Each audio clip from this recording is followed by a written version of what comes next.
title of his speech this morning is "I'm never met an unhealthy person." The time requirement is 10 to 12 minutes.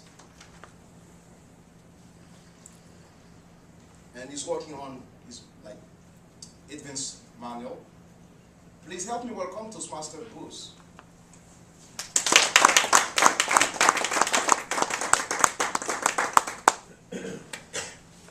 Good morning. Good morning. Typically when I'm at a party, the question comes up, well, what do you do for a living? I hesitate to tell people because normally when I tell them what I do, that I'm involved in the financial services and health insurance industry, they cringe. They want to leave. They're afraid I'm going to sell them something or that I'm going to ask for a referral.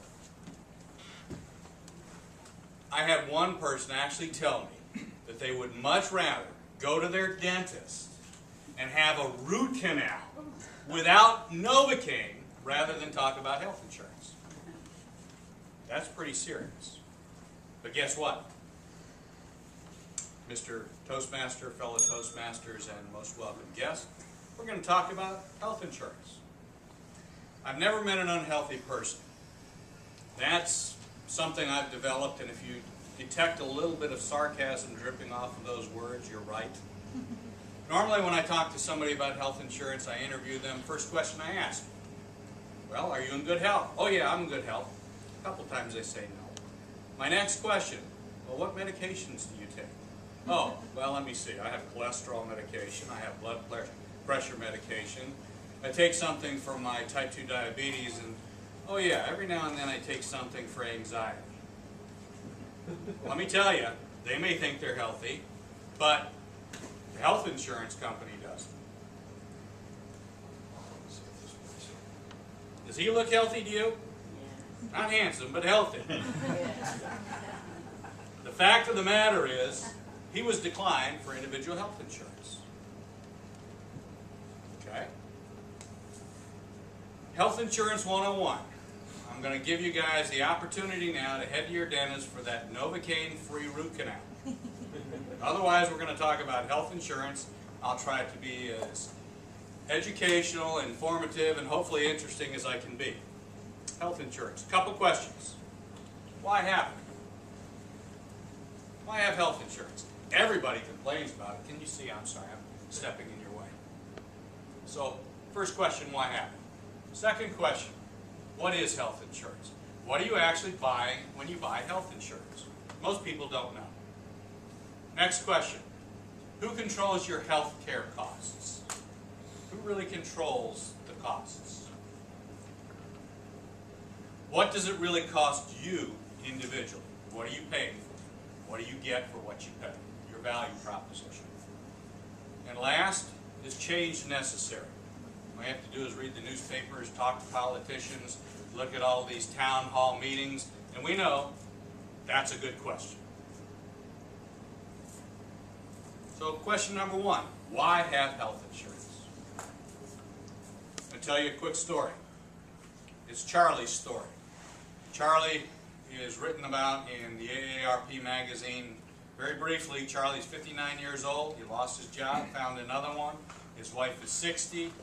She quit her job because she had to take care of a sick relative. In 1 year, because of changing health insurance, they had to buy supplemental health insurance. They spend over $25,000 a year. Most of that in premium. More than what they pay for their mortgage. Why have health insurance? Sounds like a no-brainer. To take care of you when you're sick. It's not healthy insurance. It probably should be called unhealthy insurance, because the purpose is to pay for the costs when you're sick. The second thing you need health insurance for, and why have it, is it negotiates the pricing structure with providers. You buy your health insurance, it sets prices. Manage your risk.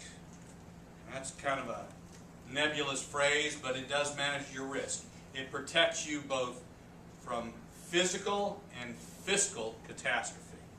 You ever see this guy on television, Jim Cramer? Mad Money, crazy guy. Sit there, buy, sell. Well, he will tell you in his book about your financial future to buy health insurance. It's the #1 foundation for your financial future. Buy health insurance.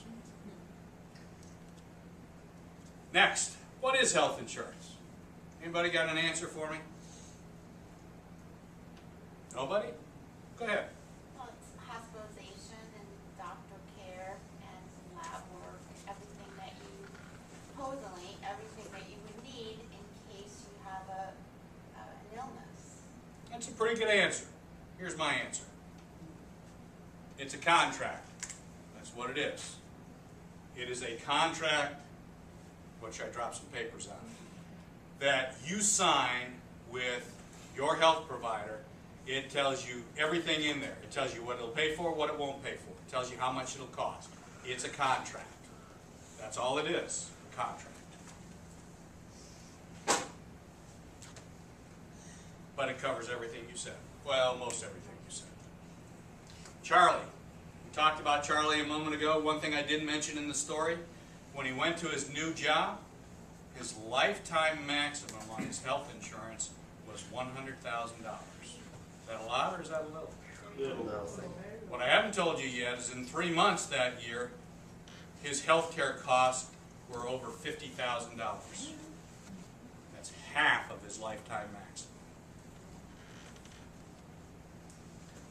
We talked about establishing contractual prices. You ever go to the doctor's, a little bit later you get what they call an explanation of benefits. It tells you the doctor charged this, we allow this, you pay this.